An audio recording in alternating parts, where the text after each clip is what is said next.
Friends, ಇದು ಬೇಲೂರಿನ ಚೆನ್ನಕೇಶವ ದೇವಾಲಯ. ಈ ವಿಶ್ವಪ್ರಸಿದ್ಧ ದೇವಾಲಯವನ್ನು ಹೊಯ್ಸಳರ ವಿಷ್ಣುವರ್ಧನ ಕ್ರಿಸ್ತಶಕ 1116ರಲ್ಲಿ ಚೋಳರ ವಿರುದ್ಧ ತಾನು ಸಾಧಿಸಿದ ವಿಜಯದ ಸಂಕೇತವಾಗಿ ಈ ದೇವಸ್ಥಾನವನ್ನು ನಿರ್ಮಿಸಿದ ಎಂದು ಹೇಳಲಾಗುತ್ತದೆ. ವಾಸ್ತುಶಿಲ್ಪಕ್ಕೆ ಜಗತ್ ಪ್ರಸಿದ್ಧಿ ಆಗಿರುವ ಈ ದೇವಸ್ಥಾನದ ನಿರ್ಮಾಣ ಸಂಪೂರ್ಣವಾಗಲು ಸುಮಾರು 103 ವರ್ಷಗಳು ತೆಗೆದುಕೊಂಡವು ಎಂಬುದಾಗಿ ಹೇಳಲಾಗುತ್ತದೆ. ಮದನಿಕ ವಿಗ್ರಹಗಳಿಗೆ ತುಂಬ ಪ್ರಸಿದ್ಧಿಯಾಗಿರುವ ಈ ದೇವಸ್ಥಾನ ಜಗತ್ತಿನ ಎಲ್ಲ ಕಡೆಯಿಂದ ಪ್ರವಾಸಿಗರನ್ನು, ಭಕ್ತರನ್ನು ತನ್ನತ್ತ ಸೆಳೆದುಕೊಳ್ಳುವ ಕಾರ್ಯವನ್ನು ಮಾಡ್ತಾ ಇದೆ. ಮದನಿಕ ವಿಗ್ರಹಗಳು ತುಂಬ ವಿಶಿಷ್ಟವಾಗಿದ್ದು, ಸೊ ಅದರಲ್ಲಿ ಇವಾಗ ಕೇವಲ 80 ಮದನಿಕ ವಿಗ್ರಹಗಳು, ಶಿಲ್ಪಗಳು ಉಳಿದಿವೆ ಎಂಬುದಾಗಿ ಹೇಳಲಾಗುತ್ತದೆ.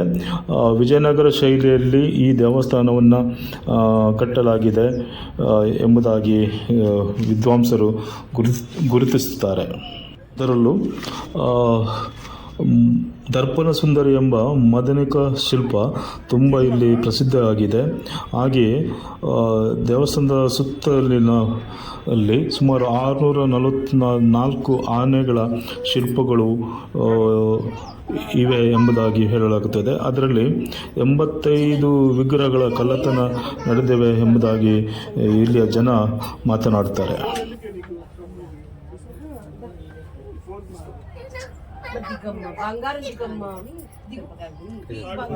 ಹಾಗೆ ಈ ದೇವಸ್ಥಾನದ ಎದುರು ಒಂದು ದೊಡ್ಡ ಕಂಬವಿದ್ದು, ಆ ಕಂಬ ಗುರುತ್ವಾಕರ್ಷಣ ಶಕ್ತಿಯ ನೆಲೆಯಲ್ಲಿ ನಿಂತಿದೆ ಎಂಬುದಾಗಿ ಹೇಳುತ್ತಾರೆ. ಅದರ ಜೊತೆಗೆ ಈ ದರ್ಪಣ ಸುಂದರಿ, ಮದನಕ ವಿಗ್ರಹಗಳು, ಆನೆಗಳ ವಿಗ್ರಹಗಳು ಇತ್ಯಾದಿಗಳಿವೆ. ಅದರ ಜೊತೆಗೆ ಇಲ್ಲಿ ಮುಖ್ಯವಾಗಿ ಗಮನಿಸಬೇಕಾದದ್ದು ಒಂದು ಮಹಾವೀರ ಅಥವಾ ಗೌತಮ ಬುದ್ಧನ ಶೈಲಿಯಲ್ಲಿರುವ ಒಂದು ವಿಗ್ರಹ ಇಲ್ಲಿದೆ. ಸೊ ಇದನ್ನು ಯಾರು ಗಮನಿಸಿಲ್ಲ.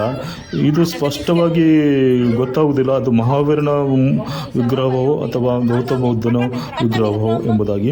ಸೊ ಇದನ್ನು ವಿದ್ವಾಂಸರು ಇನ್ನು ಸ್ಪಷ್ಟಪಡಿಸಬೇಕು ಅಥವಾ ತಿಳುವಳಿಕೆ ಇರುವವರು ಇದರ ಬಗ್ಗೆ ಒಂದು ಗಮನಿಸ್ಬೋದು. ಆದರೆ ಸ್ಪಷ್ಟವಾಗಿ ಮಹಾವೀರನ ಶೈಲಿಯಲ್ಲಿ ಅಥವಾ ಬುದ್ಧನ ಶೈಲಿಯಲ್ಲಿ ಕುಳಿತುಕೊಂಡಿರುವ ಒಂದು ವಿಗ್ರಹ ಇಲ್ಲಿದೆ. ಅದರ ಜೊತೆಗೆ ಇನ್ನೊಂದು ದೇವಸ್ಥಾನದ ಎಡಭಾಗದಲ್ಲಿ ಇನ್ನೊಂದು ದೊಡ್ಡ ಮಹಾವೀರನ ಅಥವಾ ಬುದ್ಧನ ಶೈಲಿಯಲ್ಲಿ ಕುಳಿತುಕೊಂಡಿರುವ ಒಂದು ವಿಗ್ರಹವಿದೆ.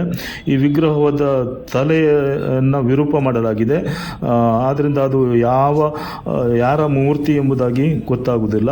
ಸೊ ಭಾರತೀಯರು ಇತಿಹಾಸವನ್ನು ಉಳಿಸಿಕೊಳ್ಳುವ ಸಂದರ್ಭದಲ್ಲಿ ಎಷ್ಟು ಕೇರ್ಲೆಸ್ ಆಗಿ ವರ್ತನೆ ಮಾಡ್ತಾರೆ ಅಥವಾ ಇತಿಹಾಸವನ್ನು ಸ್ವತಃ ತಾವೇ ನಾಶ ಮಾಡಿಕೊಂಡಿದ್ದಾರೆ ಎಂಬುದರ ಒಂದು ಸಂಕೇತವಾಗಿ ಈ ತಲೆ ಕಡಿದ ಗೌತಮ ಬುದ್ಧನ ಅಥವಾ ಮಹಾವೀರನ ಮೂರ್ತಿಯನ್ನು ನಾವು ನೋಡಬಹುದು.